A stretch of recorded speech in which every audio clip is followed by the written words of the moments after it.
Hi, everybody at home. Hope you have been enjoying following along. It was some pretty hot competition just going on, and I'm lucky enough to be here with the wonderful winner, Melissa Townsend. Congratulations, Mel. How did you find it? Oh, thank you. Look, it is a really hard puzzle. Luckily, I had done it previously, so that helped a lot. But yeah, no, I like Disney, so yeah, it was a nice one. I was relieved when I saw it. Yeah, I'm sure not many people felt relieved when they saw it.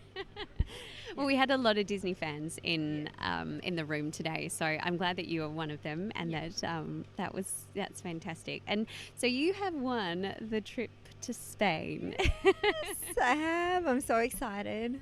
And so it's not going to be your first trip to Spain. You were our fastest place. Well, you were one of the fastest placed Australians this year. One of, Yep. and did an exceptional performance at Worlds this year. So that means Worlds round 2. Yeah, definitely. Very excited. It's, the competition at Worlds is so intense and very, very competitive. So, yeah, now I've got nearly a year to prepare. Yeah. Yeah. And so what is your kind of preparation strategy? Are you someone who puzzles sort of frequently through the week? What's your kind of style puzzling? Yeah, so I do train a lot, but leading up to a competition, I'll do maybe like 3 puzzles a day, 2 or 3 a day.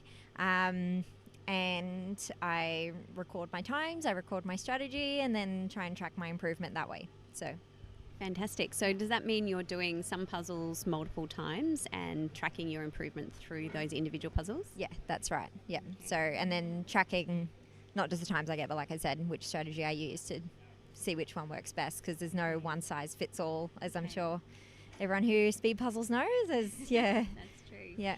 So what was the strategy that worked for you on this one? Edges, did not do them first at all. I did separate them from the beginning and put them aside so I could just ignore them completely. I think maybe a year ago I probably would have started with the edges, but considering they were all identical, that would have slowed me down a lot. So I guess having that hindsight, knowing if they're all the same, leave them till last. So yeah, sorted them, put them aside, and then just built out the Disney scenes kind of as they struck out the most. So yeah, started with the Dalmatians and went from there. Okay. And so you were picking out the scenes based on the characters or sort of the background, or what was it helping you get your eye in for those? Any piece that had a very prominent scene on it. So if it was very clearly a lion, I'd put it down the Lion King corner. If it was very prominently a Dalmatian or Cinderella or whatever, so I'd just put them in there, looking at the box, knowing, finding, all right, where's Cinderella? Cool. And I just put that piece there, and then built them out that way. So I started with that, and any piece that didn't have a clear scene on it, if it was just green or brown or a flower or something, I'd just leave it alone and ignore it till the scenes had been built out first. Yeah. Yeah. So is this kind of style of puzzle one of your favourites? Because you've obviously performed incredibly well in it. Or is it something that is in your repertoire that you're amazing at, but just not necessarily your favourite? Yeah, that's right. So in my repertoire, I do like it. I liked that it wasn't just a completely abstract puzzle. But yeah, it wouldn't be my pick if I could pick any speed puzzle to do in a competition. Yeah.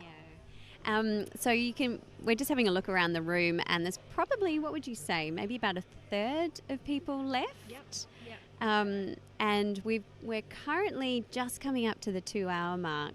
So it's pretty amazing that you had this done under an hour, and these guys have been concentrating now more than double the time that you've been doing. Yeah. So it's an amazing endurance event for particularly some of these puzzlers who are still going. Yeah.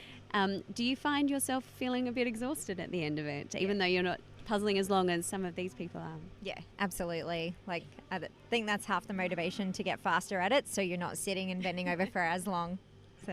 Yeah. But if you're doing 2 or 3 puzzles a day, you kind of are doing, 3 hours of puzzling. That's impressive. Yeah, it is. Maybe not back to back, have a break in between. Yeah. Leading up to, was the 2 or 3 puzzles a day, was that more just leading up to this competition and maybe the world competition? Yeah. Is that something that you're going to be able to maintain, do you think, for the next 12 months? No, I will definitely not. I'll be taking a break now. So obviously ramped it up for Worlds and then ramped it up again for this. But now the next competition will be Queensland State. I'm not sure when that one will be. So yeah, I'll probably take a break from puzzling, at least speed puzzling, and just do it for the fun of it. Maybe do some 1,000 pieces. So those have been ignored a lot while I've been training. So yeah. So just to recap, you came second in the pairs, first in the teams, and you've now won the national title. That's a pretty epic day for you. Yeah, worth the trip to Sydney for sure. Yeah. Oh, well, that's absolutely incredible. Yeah. And what are you planning to do to celebrate tonight? So tonight we fly out back home after the award ceremony, but then tomorrow we're flying to the United States for a holiday. So I'll celebrate there, I'm sure. Yeah. Are there going to be any puzzle competitions that you attempt to do over there? No, I have not even looked to see if there's any, but like I said, I'll probably just be happy taking a break for a bit now anyway. We could probably hook you up with Sarah Schuler. You know, Sarah does puzzles. She might know of some. Yeah. I'm sure there'll be something in the local area, but yeah, regardless, you have a well-deserved break, because I think your brain has definitely earned it. Yeah, thank you. Wonderful. All right, well, I will let you go and continue the celebration. So thank you so much for chatting to our audience watching at home. No worries at all. Great. See you, everyone.